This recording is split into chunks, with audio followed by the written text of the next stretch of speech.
Thank you, Deputy Speaker. Your Excellency, the President of the Republic of Kenya and Commander-in-Chief of our Defense Forces, Prime Cabinet Secretary, our resource people led by Mr. Twig from CPA, our majority and minority leaders and your deputies, the distinguished Governor for Mombasa County 001, commissioners of the Parliamentary Service Commission from the National Assembly, chairs of various committees and your vice chairs, distinguished honorable members, ladies and gentlemen. Your Excellency, we take the opportunity to welcome you to this post-election seminar being held here in our tourist city of Mombasa. This seminar is not just a get-together by members of parliament to engage in a talking shop. It is absolutely critical to fresh men and fresh women in the House.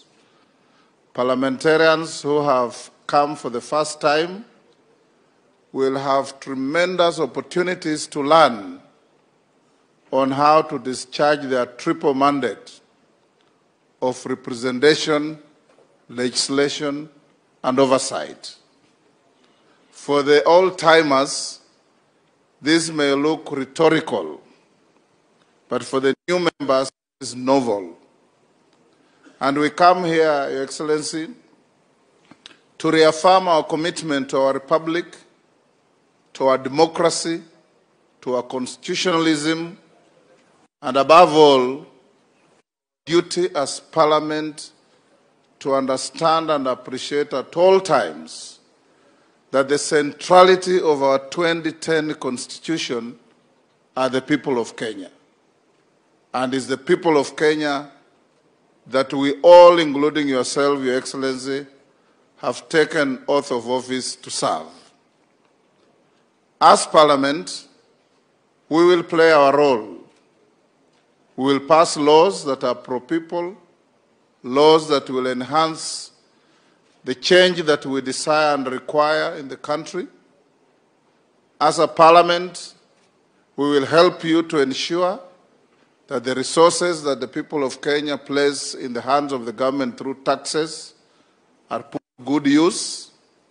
And as a Parliament, I'll encourage our members to ensure we present the people who elected you individually and collectively with vigor, with confidence, and with utmost effect. Your Excellency, in the last week, there was a minor standoff in this seminar because of the delayed disbursement of CDF. Yours truly here came down, met the members, and we discussed very candidly, having engaged the executive back in Nairobi, and now the matter is behind us. We have a clear roadmap from the executive on how to disburse CDF timely so that members can be able to deal with situations that require the use of those resources. We equally dealt with the issue of the Affirmative Action Fund for Women, called NGAF, and also the timely disbursement of those funds.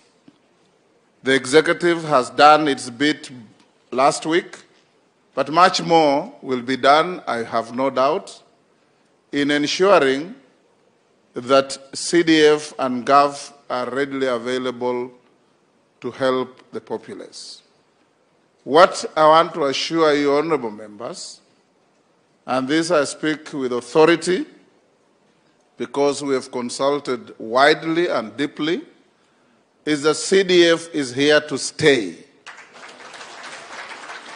And it's incumbent upon you as members of parliament to engage meaningfully and effectively to ensure that the irritations you keep getting from vexatious litigants going to court on each and every issue at every twist and turn to frustrate the management of public resources that help the ordinary people must be put to rest by ring-fencing these funds in the Constitution. Because the bogey boy of the litigation is always the constitutionality of the funds. Make them constitutional beyond any reasonable doubt, and the vexatious litigants will be run out of business very quickly. Thirdly, Your Excellency, this seminar is good and rich because for the first-timers, they are going to be exposed to a lot of issues on what is expected of them.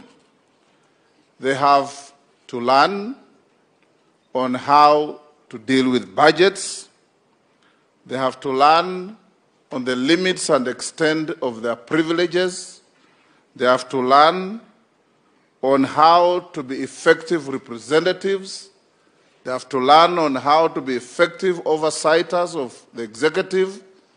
And above all, this is a mold that takes you to be great statesmen and women in our republic.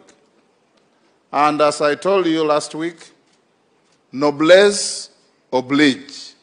Nobility carries obligations, nobility carries responsibility. So as members of parliament, we expect nothing less from you but conduct with extreme and absolutely admirable